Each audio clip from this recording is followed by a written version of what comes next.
എല്ലാവർക്കും നമസ്കാരം.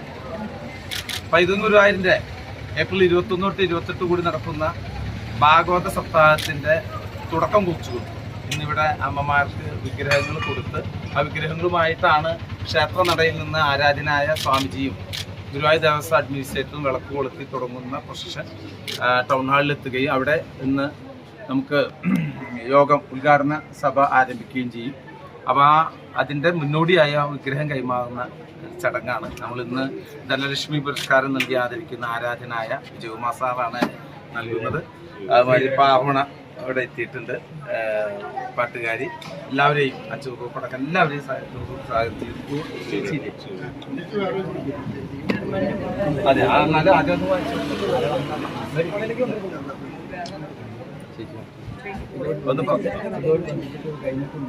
അതെ, അപ്പൊ എല്ലാവർക്കും വിഷു കൈനീട്ടം കൊണ്ടാണ് വിജയകുമാർ സാർ വന്നിട്ടുള്ളത്.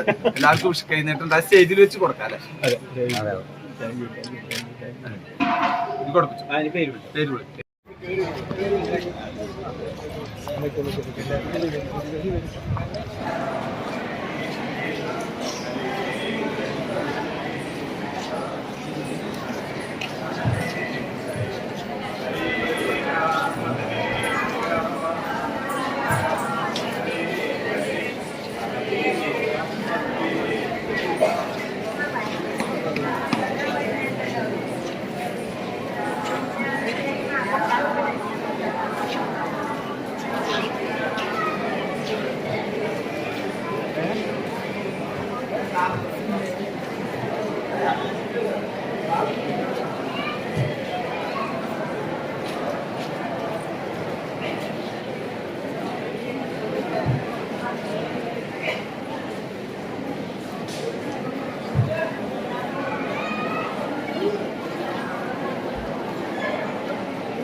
അതും അങ്ങനെ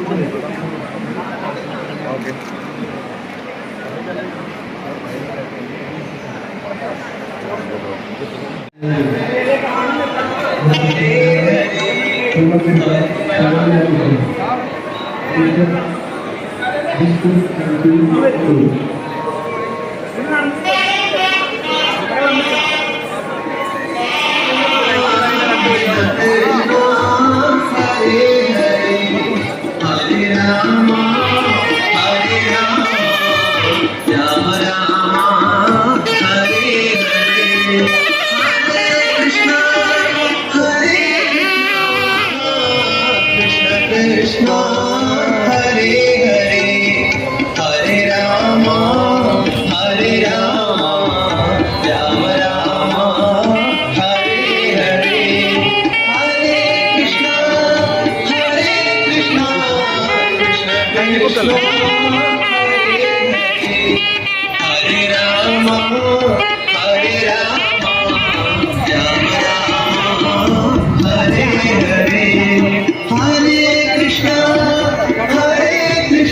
ഭാഗവതോത്സവത്തിന്റെ തുടക്കം കുറിച്ചുകൊണ്ട് ഇന്ന് ഗുരുവായൂർ ക്ഷേത്ര നടയിൽ നിന്ന്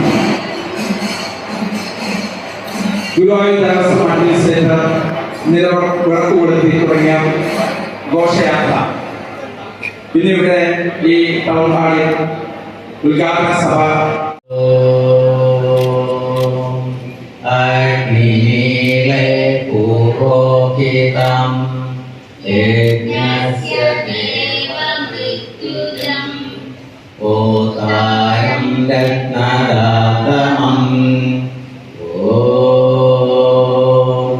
അഗ്നേനയ സുപതരായ തസ്മാൻ വിശ്വാനി ദേവ വയുനാനി വിദ്വാൻ ഗുരുദയസ്ഥാതു പുരാണമേനോ ഭൂയിഷ്ടം തേ നമഃ മുക്തിം വിധേമ.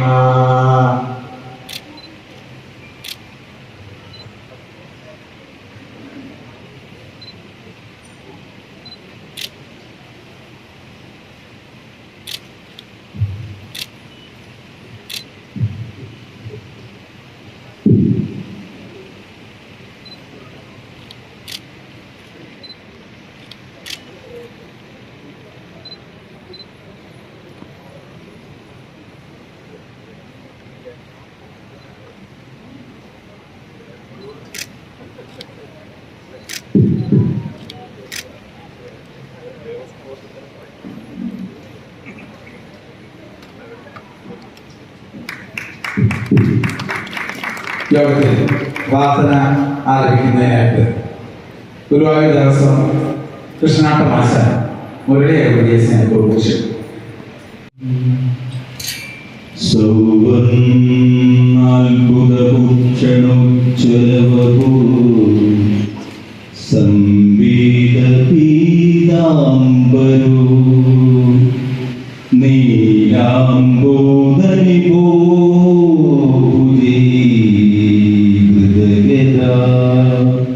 ശങ്കാരി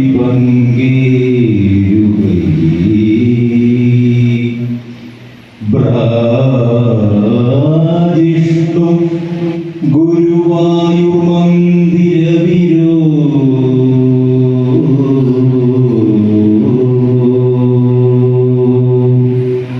വിഷ്ണു സ വിഷ്ണു സ്വയം വിഷ്ണു വിശ്വജനോപതാപകരണേ കാവ്യം മമ ക്യാവയേ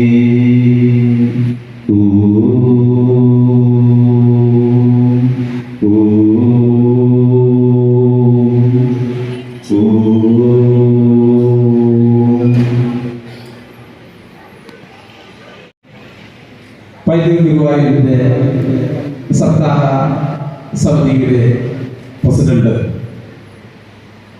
doctor P M Vasudevan sir, ഈ യോഗം ഉദ്ഘാടനം ചെയ്യുന്ന ആരാധനായ ജസ്റ്റിസ് ഭാസ്കരൻ സാർ, ഇന്ന് നമുക്കേവർക്കും പ്രിയപ്പെട്ട ഭാഗവത സപ്താഹത്തിന് നേതൃത്വം നൽകുന്ന പൈതൃക ഗുരുവായൂരിന്റെ സമയാസമയങ്ങളിൽ ഉപദേശങ്ങൾ നൽകുന്ന ആരാധനായ സംപൂജ്യ സ്വാമി ഉദിച്ചേരിജി, വേദിയിലിരിക്കുന്ന ഇന്ന് പൈതൃകരത്നം അവാർഡുകൾ വാങ്ങാനെത്തിയിട്ടുള്ള കലാമണ്ഡലം ബാലസുബ്രഹ്മണ്യ സർ, വിജയകുമാർ സർ, റഹ്മാൻജി, അധികാരിജി അടക്കം വേദിയിൽ സദസ്സിലിരിക്കുന്ന വിശിഷ്ടാതിഥികളെ സുഹൃത്തുക്കൾ, പൈതൃക ഗുരുവായൂരിനെ സംബന്ധിച്ചിടത്തോളം ഇത് കഴിഞ്ഞ വർഷം കഴിഞ്ഞ് രണ്ടാമത്തെ ഭാഗവത സപ്താഹമാണ്. പൈതൃക ഗുരുവായൂരിന്റെ വിവിധ പ്രവർത്തനങ്ങൾ ഇവിടെ എല്ലാവർക്കും അറിയാവുന്നതാണ്. എങ്കിലും കഴിഞ്ഞ 23 വർഷമായിട്ട് എല്ലാ മാസവും കുടുംബ സംഗമവും അതുപോലെ തന്നെ വിവിധ ഗ്രൂപ്പുകളായി ഭാരതീയ സംസ്കാരവും പൈതൃക കലകളുമൊക്കെ ജനങ്ങളിലെത്തിക്കാൻ ശ്രമിക്കുന്ന ഒരു സംഘടന എന്ന നിലയിൽ പൈതൃകത്തോടനുബന്ധിച്ച് വിവിധ പ്രഭാഷണങ്ങൾ സംഘടിപ്പിക്കാറുണ്ട്. ഗുരുവായൂർ ഏകാദശിയോടനുബന്ധിച്ച് ഒരു സാംസ്കാരിക സമ്മേളനം നടത്തുന്നുണ്ട്. അതുപോലെ പൈതൃകത്തിൻ്റെ ഒരുപാട് പ്രവർത്തനം, പൈതൃകം യോഗാ പഠന ക്ലാസ്, അതുപോലെ പൈതൃകം ആധ്യാത്മിക പഠനം, പൈതൃകം കലാക്ഷേത്രം, പൈതൃകം സൈനിക സേവാ സമിതി, നമ്മുടെ സൈനികരെ ആദരിക്കുന്ന സൈനിക സേവാ സമിതി, പൈതൃകം ഗ്രന്ഥശാല, അതുപോലെ ഒരുപാട് പ്രവർത്തനങ്ങൾ പൈതൃകത്തിൻ്റെ എടുത്തെടുത്ത് പറയുന്നതിനുള്ള ഒരു സമയം ഇല്ല. സ്വാമിക്ക് ഒന്ന് മഹാത്മ്യം പറയേണ്ടതുള്ളതുകൊണ്ട് വിവിധ പരിപാടികൾ ഇവിടെ നടക്കേണ്ടത് ഉള്ളതുകൊണ്ട് കൂടുതൽ പറയുന്നില്ല. പൈതൃകത്തിൻ്റെ പ്രവർത്തനങ്ങൾ ഒരുപാട് ആളുകൾക്ക് അറിയുന്നതാണ്. ഇവിടെ പുറത്ത് അതിനുവേണ്ടി അറിയുന്നതിന് വേണ്ടിയിട്ടുള്ള എല്ലാവിധ സംവിധാനങ്ങളും ഒരുക്കിയിട്ടുണ്ട്. ഇന്നു മുതൽ 7 ദിവസം 28-ാം തീയതി കൂടി നടക്കുന്ന ഭാഗവത സപ്താഹത്തിൽ നമ്മളൊരു ഭാഗവത ഉത്സവമാക്കി മാറ്റിയിരിക്കുകയാണ്. ഭാഗവതോത്സവം എന്ന നിലയിൽ എല്ലാ ദിവസവും ഓരോ പരിപാടികൾ ആസൂത്രണം ചെയ്തിട്ടുണ്ട്. ആദ്യ ദിവസം നാളെ ഈ ഭാരതീയ സംസ്കാരവും പൈതൃക കലകളുമൊക്കെ ജനങ്ങളിലെത്തിക്കുന്ന ആളുകളെ ആദരിക്കുന്ന ചടങ്ങ്. നാളെ അതിൻ്റെ ആചാര്യ സംഗമമാണ്. ഇത്തരം ആശയങ്ങൾ ജനങ്ങളിലേക്ക് എത്തിക്കുന്ന ആചാര്യന്മാരെ ആദരിക്കുന്ന ചടങ്ങ് നാളെ നടക്കും.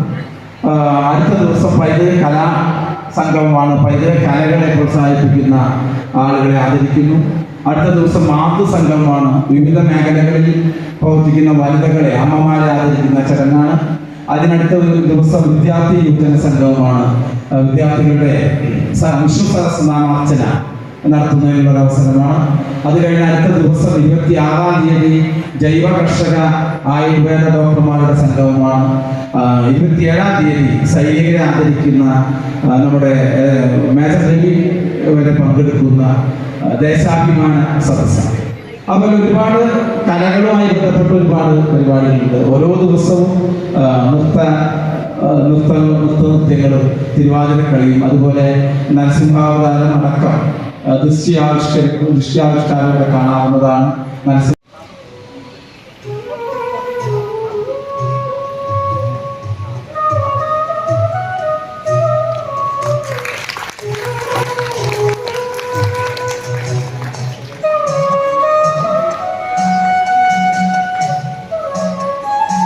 സ്റ്റേജിലുള്ളവർക്ക് സ്വാമിജി കൈനീട്ടം നൽകുന്നുണ്ട്.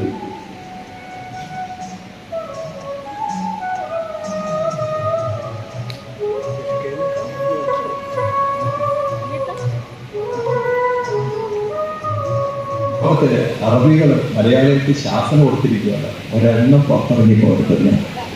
കാരണം നിങ്ങളെ കണ്ടു കഴിഞ്ഞാൽ മണക്കാരോട് തോന്നിയില്ല മതി. അവർ ജീവിതത്തിൽ ഇവരത്തിന് വെള്ളം കഴിക്കുക. നമ്മളാണെങ്കിൽ ഇടയ്ക്കിടയ്ക്ക് വെള്ളത്തിൽ മുങ്ങുന്നവരായതുകൊണ്ട് കേരളത്തിൽ അങ്ങനെ ഒരു ഗുണമുണ്ട്. സർക്കാർ വൈകുന്നേരമായ വെള്ളത്തിൽ മുക്കും, പിന്നെ വൈകുന്നേരം അല്ലെങ്കിൽ പ്രകൃതി തന്നെ ഇടയ്ക്കിടയ്ക്ക് മുക്കും. അങ്ങനെയുള്ളൊരു സ്ഥലമാണ് കേരളം. അതുകൊണ്ട് ഈ ഒരു കനത്ത ചൂട് നടത്തി പ്രകൃതി അതിൻ്റെ പരിണാമങ്ങളും ഒക്കെ ചെയ്യുന്നതിന് ജീവിതചക്രം മുന്നോട്ട് പോകുമ്പോൾ, ജീവിതം അതിൻ്റെ യാത്ര തുടരുമ്പോൾ എല്ലാവരും ജീവിക്കുന്ന പോലെ ജീവിക്കാനല്ല നമുക്ക് വന്നത്. നമ്മുടെ ഒരു സൊസൈറ്റിയുടെ ഒരു കാഴ്ചപ്പാടുണ്ട്. അത് ഉപനിഷത്തിലൊക്കെ പറയും അന്ധയിലെ വലിയമാണ്. ഒരു അന്ധനെ പിന്തുടരും. അങ്ങനെയുള്ള രാഷ്ട്രീയ സമൂഹം നമ്മുടെ സൊസൈറ്റിയിലുണ്ട്. കുറെ ബ്ലൈൻഡായിട്ട് കുറെ ആളുകൾ നമ്മുടെ തലമുറ നോക്കുന്നു. അതാണ് നമുക്കൊരു കണ്ടിന്യൂസ് സൂയിസൈഡ്. പുറകിലിങ്ങനെ സൂയിസൈഡ്. ഇതെന്തുകൊണ്ട് ബ്രെയിൻ അങ്ങനെ ആയിരിക്കും മറ്റുള്ളവർ കാണിക്കുന്നതാണ് ജീവിതം എന്ന്. അങ്ങനെ സമയം 240 കല്യാണം. സത്യത്തിൽ ഇവിടെ വെച്ച് ഗുരുവായൂരിൽ വെച്ച് കല്യാണം നടത്തിയ ജീവിതം കല്യാണമാക്കാൻ ഗുരുവായൂർ നടത്തിയിരുന്നു. കല്യാണം ഗുരുവായൂർ വെച്ച് നടത്തിയിട്ട് ജീവിതം കല്യാണമാവാതെ പോയിട്ടുണ്ട് കാര്യം എനിക്ക് മനസ്സിലായി. ഒരുപക്ഷെ ഗുരുവായൂരിന്റെ മുന്നിൽ വെച്ച് കല്യാണം നടത്തിയാൽ കല്യാണമാകും എന്നുള്ളത് നല്ലതാണ്. പക്ഷെ കല്യാണമാക്കിത്തരാൻ അത് ഭഗവാൻ പറഞ്ഞു തരുന്ന വഴികളിൽ സഞ്ചരിക്കും. അപ്പൊ ഭഗവാൻ നമുക്ക് കാണിച്ചു തന്ന ചില വഴികൾ അത് മനസ്സിലാക്കുകയാണ്. ജീവിതം കല്യാണം, ജീവിതം ആ വഴികൾ ആര് പറഞ്ഞുതരും? അവരാണ്. അതിനാലാണ് വേദവ്യാസം പക്ഷെ ഭാഗവതം എഴുതുന്ന സമയത്ത് എടുത്തു പറഞ്ഞിട്ടുണ്ട്, ഇത് കേവല കഥകളല്ല, ഇത് കേവല കഥകളല്ല. കഥകളൊക്കെ ഞാൻ നിങ്ങളോട് പറഞ്ഞു തരുന്നത് ജസ്റ്റ് നിങ്ങളൊരു മൈൻഡിനെ ഇതിലേക്ക് അട്രാക്ട് ചെയ്യാൻ, ആകർഷിക്കാൻ. കഥകളല്ല. പിന്നെ ഇതാണ് ഈ കഥകളിൽ നിന്ന് നമ്മൾ സ്വാംശീകരിക്കുന്ന ചില ജീവിത സന്ദേശങ്ങൾ. അതിൽ മനസ്സുറപ്പിച്ചുകൊണ്ട് മനസ്സിനെ അങ്ങനെ നമ്മൾ യാത്ര ചെയ്യുമ്പോൾ, ഒന്ന് വ്യത്യസ്തരായി യാത്ര ചെയ്യുമ്പോൾ നമുക്ക് മനസ്സിലാവും. നമുക്ക് കാണിച്ചു ഇത് നമ്മൾ മനസ്സിലാക്കി നമ്മുടെ തലമുറകളിലേക്ക് പകർന്നു. അതിൽ നിന്ന് മാറി നിന്ന് കൃഷ്ണനെ കാണുമ്പോൾ ആ കൃഷ്ണനെ പോകാനുള്ളത് കൃഷ്ണൻ മനസ്സിൽ കളിക്കുമ്പോൾ മറ്റും വേണമോ മക്കളും അവസാനം അവിടെ എത്തിക്കുന്നു. നിത്യം ചിത്തസ്ഥിരമേ അവരവരെ കൃഷ്ണനാരുണ്യസിന്ധു. ആ കൃഷ്ണനെ ഉള്ളിൽ കാണാം. അങ്ങനെ നമ്മൾ ചെയ്യണം. ആ പൈതൃകത്തെ സുഹൃതമാക്കി, ധന്യമാക്കി, പവിത്രമാക്കി. വേറെ ഇതൊരു തീർത്ഥയാത്ര, ഒരു 7 ദിവസത്തെ തീർത്ഥയാത്രയ്ക്ക് വേണ്ടി വന്നവരാണ്. വെറുതെ നമ്മുടെ സപ്താഹം കേൾക്കാൻ, നിങ്ങൾ ഈ കേൾക്കുന്ന സപ്താഹത്തിലൂടെ കിട്ടുന്ന ഈ ഭാഗവതത്തിലെ അറിവും അതുപോലെ തന്നെ നിങ്ങളുടെ അനുഭവങ്ങൾ തലമുറകളിലേക്ക് കുറച്ചു പേരിലേക്ക് പങ്കുവയ്ക്കാൻ സാധിച്ചാൽ ഭഗവാൻ പറയും നിങ്ങളാണ് എന്റെ ഭക്തന്മാർ. കാരണം തൊഴുതുപോകുന്ന ഭക്തന്മാരെക്കാൾ തൊഴുതുപോകുന്ന ഭക്തന്മാരെക്കാൾ ഭഗവാൻ പറയും ഈ ജ്ഞാനം ഉൾക്കൊണ്ടുകൊണ്ട് അതിനെ അനുഷ്ഠിച്ചുകൊണ്ട് ജീവിതത്തിൽ ഒരിക്കലും എന്ത് പ്രതിസന്ധി വന്നാലും കടന്നുപോയി ഈ കരുത്ത് മറ്റുള്ളവരിലേക്ക് പകരുകയും ചെയ്യുന്നതാണ് എനിക്ക് ഏറ്റവും ഇഷ്ടപ്പെട്ടത്. ഭഗവാൻ ശ്രീകൃഷ്ണൻ ശരീരം ഉപേക്ഷിക്കുന്നതായി ഭാഗവതത്തിൽ 11-ാം സ്കന്ധത്തിൽ 31-ാമത്തെ കൃഷ്ണന്റെ സ്വർഗാരോഹണം എന്നാണ് പറയാം, സ്വധാമഗമനം എന്ന് പറയാം. സ്വർഗത്തിലേക്ക് ഭഗവാൻ പോയി എന്ന് ഭാഗവതത്തിലില്ല. സ്വധാമഗമനം ആ ഭഗവാൻ പോകുന്നതിന് മുമ്പ് ഭഗവാൻ വ്യാസഭഗവാൻ എഴുതി വെച്ചൊരു വഴികളുണ്ട്. ഭഗവാൻ കാര്യം കൊണ്ടു പോവാൻ തയ്യാറായില്ല. അങ്ങനെ ഭഗവാൻ പോയി അദ്ദേഹത്തിന്റെ വിഗ്രഹം പിൽക്കാലത്ത് ഒഴുകി വന്നേണം പരമശിവൻ ഇവിടെ പ്രതിഷ്ഠിച്ചു എന്നുള്ളതാണ് സങ്കല്പം. അങ്ങനെയാണ് ഗുരുവായൂർ ക്ഷേത്രം പ്രതിഷ്ഠയുടെ കഥകളൊക്കെ നമ്മൾ കേട്ടിട്ടുള്ളത്. ഇന്നാണെങ്കിൽ 14 ദിവസം കൂടിയാണ്, അതൊരു 20 ദിവസമാണ് നമ്മൾ ആഘോഷ ആരംഭിക്കുന്നത്.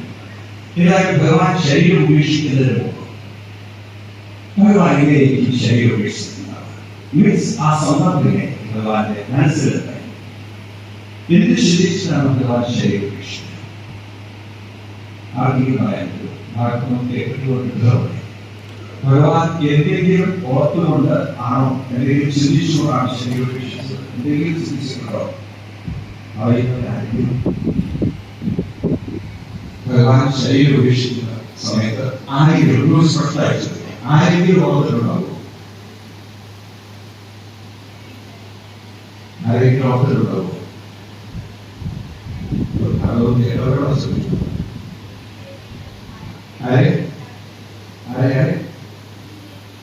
ഭൂമിയിലൊന്നും വേണ്ടിയില്ല, ആകുന്നില്ല.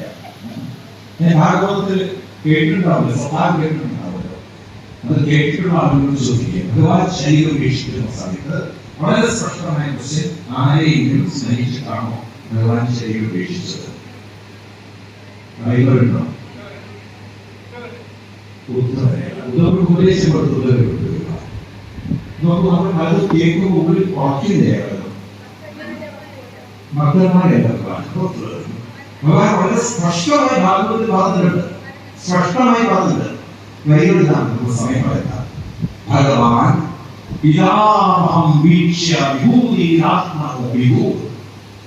പിതാമഹൻ പിതാമഹനെയാണ്, ഈശ്വരനെയാണ്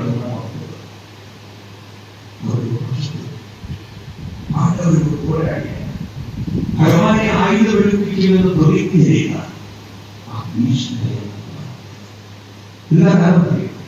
എന്തായിരിക്കും ഭഗവാൻ ഭീഷ്മരെ കൊടുക്കാൻ കാരണം? കാരണം ശരശയിൽ കിടക്കുമ്പോൾ തളർന്നില്ല മാത്രമല്ല, കിടക്കുന്ന ഒരാളെ നമുക്ക് എക്സ്പെക്ട് ചെയ്യാം.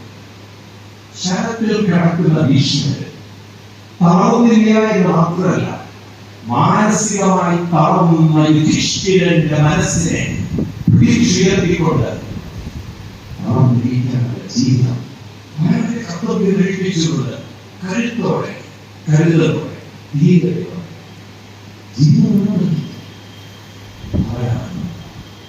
അങ്ങനെ ഊർജ്ജം പകർന്നു, ശക്തി പകർന്നു, പ്രചോദനം കൊടുത്ത് ഒരു മനസ്സിൽ പരിവർത്തനങ്ങളെ പ്രതീക്ഷിച്ചു. ആരുടെ മനസ്സാണ്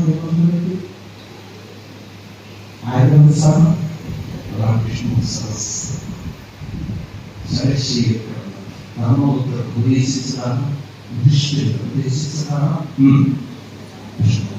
ആ ഭീഷ്മരെയാണ് ഭഗവാൻ തന്റെ ശരീരം ഉപേക്ഷിക്കുന്നതിന് മുമ്പ് അതിന്റെ ഓർക്കാൻ കാരണം ഭഗവാൻ ജീവിതത്തിൽ ഭഗവാൻ അവതരിക്കുകയാണ്. ഭഗവാൻ തളർന്നവരെ ഉയർത്തിക്കൊണ്ട് ഇതുപോലെ നമ്മുടെ ജീവിതത്തിൽ വളരാനുള്ളത് നമ്മൾ ഓരോരുത്തരും പല സ്ഥലത്തു നിന്നാണ് വന്നിട്ടുള്ളത്. അതുകൊണ്ട് സ്വാമിജിയുടെ വാക്കുകൾ കേട്ടതിന് ശേഷം നിങ്ങൾക്ക് എല്ലാവർക്കും എൻ്റെ കൈകൊണ്ട് ഓരോരോ പിടി വിഷുക്കൈനീട്ടം ഉണ്ടെന്നും കൂടി അറിയിച്ചുകൊണ്ട് നിർത്തുന്നു. നന്ദി.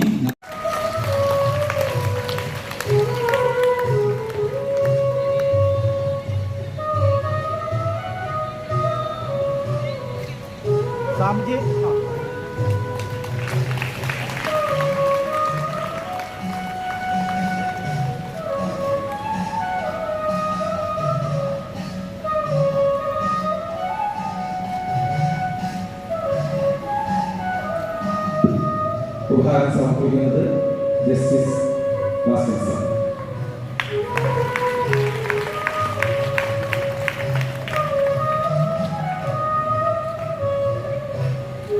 ക്യാഷ് അവാർഡ് നൽകുന്നത് മല്ലിശ്ശേരി പരമേശ്വരൻ.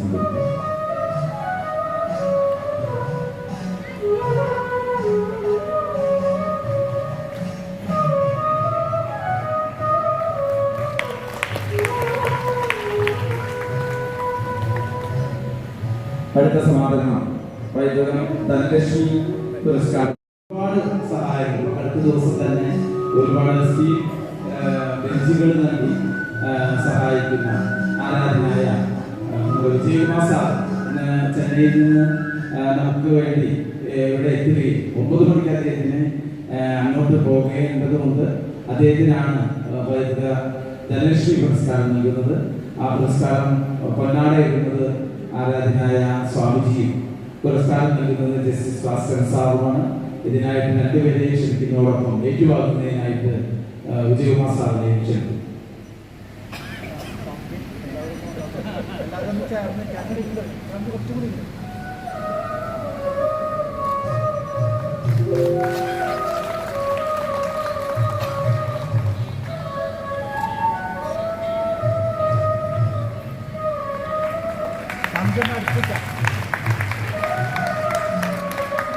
സ്വല്പം താഴ്ത്തിക്കും.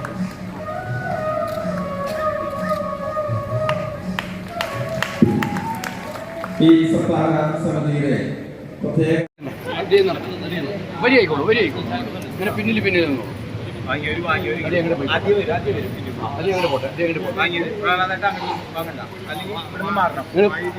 പിന്നിൽ വരും. പിന്നിൽ വരും. 2024 ഡിസംബർ മാസം 15 മുതൽ 22 വരെ പൂജനീയ സ്വാമി ഉദിച്ചേതനിജിയുടെ ആഭിമുഖ്യത്തിൽ സുഹൃതം ഭാഗവതയജ്ഞ സമിതി എറണാകുളത്തപ്പന്റെ തിരുസന്നിധിയിൽ വെച്ച് സപ്തായജ്ഞം നടത്തുകയാണ്. എല്ലാ ഭക്തജനങ്ങളെയും പങ്കാളികളാവാൻ പ്രത്യേകം ക്ഷണിക്കുന്നു. സുഹൃതം ഭാഗവതയജ്ഞ സമിതി 2024 ഡിസംബർ മാസം 15 മുതൽ 22 വരെ പൂജനീയ സ്വാമി ഉദിത് ചൈതന്യജിയുടെ മുഖ്യ കാർമ്മികത്വത്തിൽ എറണാകുളത്തപ്പന്റെ തിരുസന്നിധിയിൽ വെച്ച് സപ്താഹ യജ്ഞം നടത്തുകയാണ്. എല്ലാ ഭക്തജനങ്ങളും പങ്കാളികളാവാൻ പ്രത്യേകം ക്ഷണിക്കുന്നു. അങ്ങനെ മാറി കൊടുക്കും. കഴിഞ്ഞ 20-ലേറെ വർഷമായി ഗുരുവായൂർ പ്രവർത്തിക്കുന്ന സാമൂഹ്യ സാംസ്കാരിക ആധ്യാത്മിക സംഘടനയായ പൈതൃക ഗുരുവായൂർ ഭാരതീയ സംസ്കാരവും പൈതൃകവും സംരക്ഷിക്കുന്നതിന് വിവിധ പരിപാടികൾ നടത്തിവരുന്നു. പൈതൃകം കലകളെ സംരക്ഷിക്കുന്നതിനും പ്രോത്സാഹിപ്പിക്കുന്നതിനുമായി പൈതൃകം കലാക്ഷേത്രം, സൈനികർക്ക് പ്രാധാന്യം നൽകിക്കൊണ്ട് പൈതൃകം സേനാ സമിതി, ആധ്യാത്മിക പഠനത്തിന് പ്രാധാന്യം നൽകുന്ന പൈതൃകം ആധ്യാത്മിക പഠന കേന്ദ്രം, തീർത്ഥയാത്രകൾ സംഘടിപ്പിക്കുന്നതിനായി പൈതൃകം തീർത്ഥയാത്രാ സമിതി, ആധ്യാത്മിക പുസ്തകങ്ങളുടെ സംരക്ഷണത്തിനായി ശാല, നാരായണീയ പാരായണത്തിനായി പൈതൃകം നാരായണീയ സമിതി, വൈദികാചരണ പഠനത്തിനായി പൈതൃകം വേദ പഠന ക്ലാസ്, വനിതകളുടെ ഉന്നമനത്തിനായി പ്രവർത്തിക്കാൻ പ്രത്യേക വനിതാ വേദി, ജീവകാരുണ്യ പ്രവർത്തനത്തിനായി പൈതൃകം ജീവകാരുണ്യ നിധി, ആചാരാനുഷ്ഠാനങ്ങളെ കുട്ടികളിൽ എത്തിക്കുന്നതിനായി പൈതൃകം ബാലവേദി തുടങ്ങിയ വിവിധ സമിതികൾ പൈതൃകത്തിന് കീഴിൽ പ്രവർത്തിച്ചു വരുന്നു. വേഗം പോരും.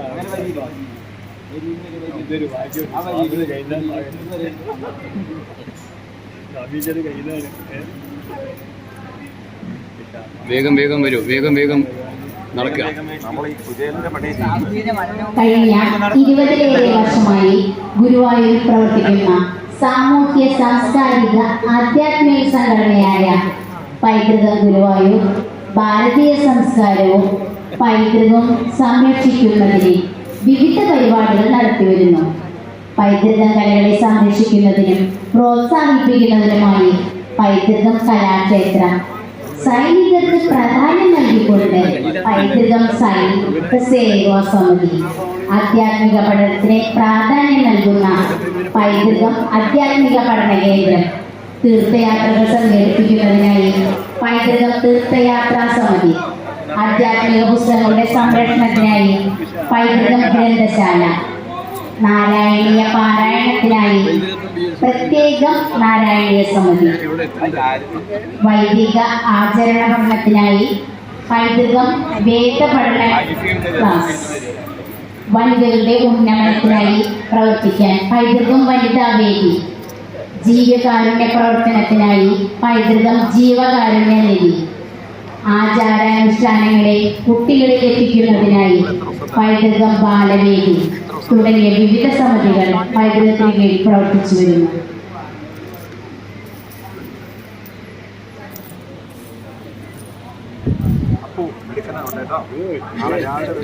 കഴിഞ്ഞ 20-ലേറെ വർഷമായി ഗുരുവായൂർ പ്രവർത്തിക്കുന്ന സാമൂഹ്യ സാംസ്കാരിക ആധ്യാത്മിക സംഘടനയായ പൈതൃകം ഗുരുവായൂർ ഭാരതീയ സംസ്കാരവും പൈതൃകവും സംരക്ഷിക്കുന്നതിന് വിവിധ പരിപാടികൾ നടത്തിവരുന്നു.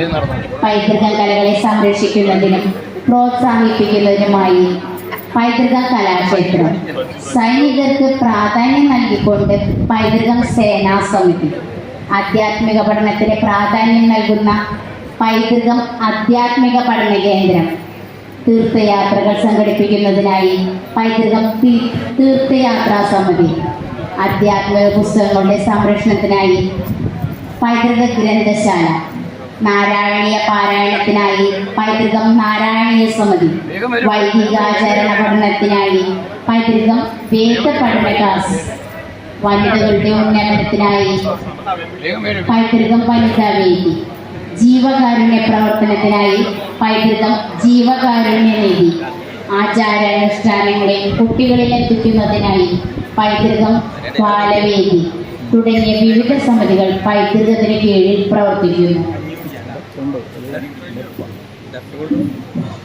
നമസ്കാരം. പൈതൃകം ഭാഗവതത്തോടനുബന്ധിച്ച് നാളെ 22-ാം തീയതി 6 മണിക്ക് തുടങ്ങുന്ന ഭാഗവത സപ്താഹയജ്ഞത്തിൻ്റെ തുടർച്ചയായി നാളെ ഉച്ചയ്ക്ക് 1:30 ഈ മണ്ഡപത്തിൽ നടനനികേതനം എളവള്ളി നൃത്തവിദ്യാലയത്തിൽ 10ഓളം കുട്ടികൾ അവതരിപ്പിക്കുന്ന നൃത്തശില്പം ശ്രീകൃഷ്ണ അവതാരം അതുപോലെ തന്നെയുള്ള പൈതൃക ഭാഗങ്ങൾ ഉൾപ്പെടുത്തിക്കൊണ്ടുള്ള പൈതൃക കലകളെ മാത്രം ഉൾപ്പെടുത്തിക്കൊണ്ടുള്ള നൃത്തശില്പം അവതരിപ്പിക്കുന്നത് നാളെ 1:30 നടന നികേതനം എളവള്ളിയിലെ നൃത്തവിദ്യാർത്ഥികളാണ്. നൃത്ത സംവിധാനം ചെയ്തിരിക്കുന്നത് ഷീബ ടീച്ചർ എളവള്ളി. അതുപോലെ തന്നെ നാളെ വൈകി 6:30 തിരുവാതിരക്കളി ശ്രീമതി ചാന്ദ്രി ടീച്ചർ തലക്കോട്ടുകാര മഹാദേവ ക്ഷേത്ര മാതൃസമിതിയുടെ ചാന്ദ്രി ടീച്ചർ നയിക്കുന്ന തിരുവാതിരക്കളി. അതിനുശേഷം അയ്യപ്പ ചരിതം എന്ന ഒരു ചെറിയ നൃത്തശില്പം അത് അവതരിപ്പിക്കുന്നത് ശ്രീനന്ദ പെരുങ്കട്ടയാണ്. തുടർന്ന് മറ്റൊരു തിരുവാതിരക്കളി ശ്രീ മുത്തപ്പൻ തിരുവാതിരക്കളി സംഘം വാടാനപ്പള്ളി. ഇത്രയും കലാപരിപാടികൾ നാളെ സപ്താഹ യജ്ഞത്തിൻ്റെ ഇടയിൽ ഇവിടെ എൻ്റർടൈൻമെൻറ്റ് പ്രോഗ്രാമായി നാം ചെയ്തു വരികയാണ്.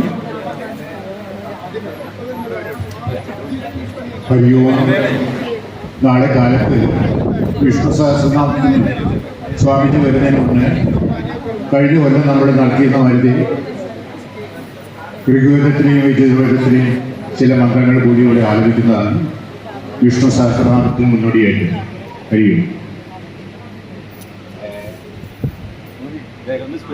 സ്പീഡായിക്കോട്ടെ